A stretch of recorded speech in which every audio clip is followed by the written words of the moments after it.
lads, I am Christian from Fusion YGO, and welcome back to Deck Reviews, the place you go to find your next deck, or to see if that one guy at Locals is playing a viable strategy. Today we will be soaring to the skies to discuss the great birds of the lands and seas, Floowandereeze.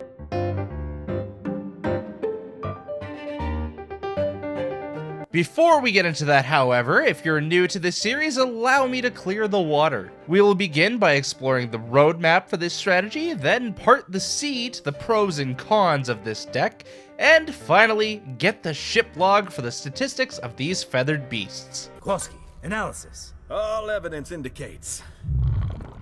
I ate too many cheesy dibbles. And yes, there are going to be many puns within this video. That being said, let's swoop into the flock.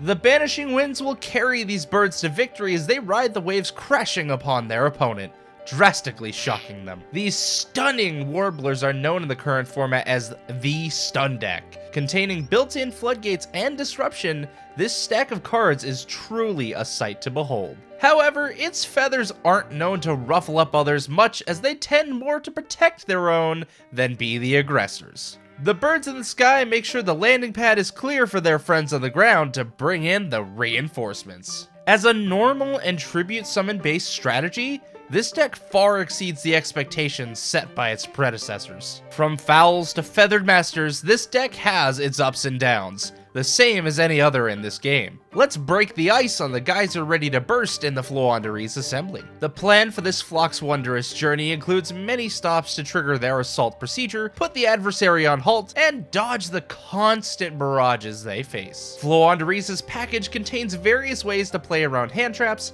punish the opponent, and play during both turns effectively. These options can really spread the wings of this deck's approach. On the downdraft of this festive path, these birds can just as well be shot down. While threatening, this posse is little more than a front of defense. They are out to protect their own in lieu of violence. Unfortunately, their armor has its kinks and holes, so much so that if they're angled correctly, all it would take is one arrow to the knee and their plan is over.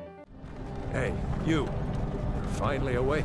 The access to certain extra resources for this troop also limits its potential radically. Without the extra deck usage, Floowandereeze can have a difficult time getting to the tools it needs for certain situations. Now to begin the report on this faction, we'll first gaze at strength. Aggregating a value of 6 out of 10 in this category, there is not much further to be stated. As previously mentioned, these staunch defenders care not much for the offensive. About the only bird up to bat is Empen. With a baseline stat of 2700 attack and a potential to boost, he is not nearly enough of a menace based on stats alone. Rather, where he shines is something we'll dig into further later. Oh, and by the way, if you are enjoying this content, feel free to press those little like and subscribe buttons below the video to brandish your support for the channel. And don't forget, we are currently on the road to some incredible giveaways. For every 1,000 subscribers we hit by the end of 2022, we will pair it with some exciting treats. Now,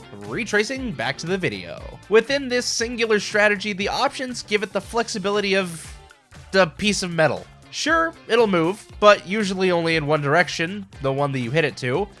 Achieving 6.5 out of 10 points, Floowandereeze tends to be incredibly repetitive with its turn 1 plays, doing the same thing almost every time, setting up Empen with a trap. Where its plays and reactions begin to differ is on turns 2 and 3. They have options like Barrier Statue of the Storm Wind and Rise of the Mega Monarch to give them slight variability. Truthfully though, almost every version of Floowandereeze plays identically. And now is a perfect time to pair those details with complexity. As was just stated, this deck is astonishingly monotonous. While the start of the play can differ, the end product is consistently a carbon copy. As a conclusion of this, the deck attains a mark of 8.5 out of 10. With one viewing of a combat tutorial, or even just simply reading the cards, will show any player how to effectively pilot the deck.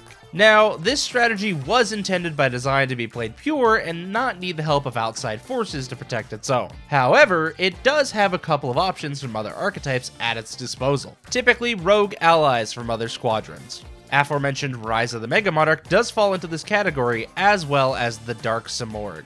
These cards do allow the deck to have more options when playing against different strategies, but as such, it scores a measly 3 out of 10 for compatibility. Regarding mention of other decks, how well can this deck survive the onslaught of the meta? With survival tools such as Book of Moon and Floowandereeze in the Advent of Adventure, and Floowandereeze in the Magnificent Map, this deck is surprisingly deserving of its 7.5 out of 10 rating for resistance. Not to mention, the strategy typically includes Crossout Designator automatically.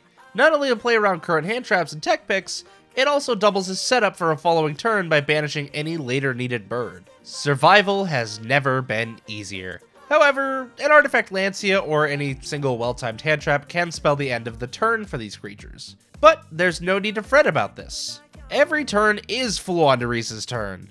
It can easily do its full stretch of plays through any stage of the game. To elaborate more on playing throughout various stages of the game, this deck is capable of playing many ways to discombobulate the opponent. Inherently, it is already built to do this with Floodgates in M-Pen and Scary Sea. Both of these can be backed up by in-archetype single disruption and paired with hand traps like Dimension Shifter and DD Crow. None of which will hurt Floowandereeze itself, but certainly greatly damages a majority of the current meta. That's right, I'm looking at you, Albaz. To complete this thought, Floowandereeze gathers a tally of 9.5 out of 10 for disruption, its best tally so far. Speaking of the best, looking at the budget for a standard build of this strategy is not as bad as one would guess.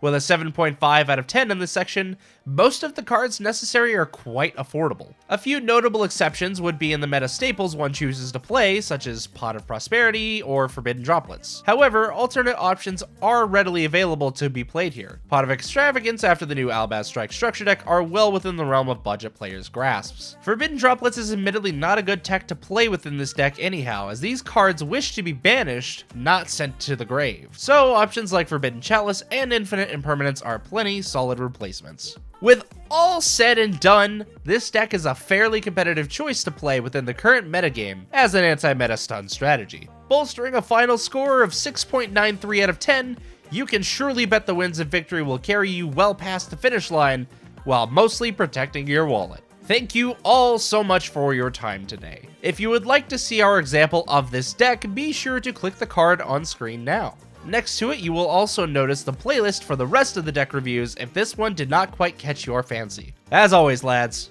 good fun. Have luck.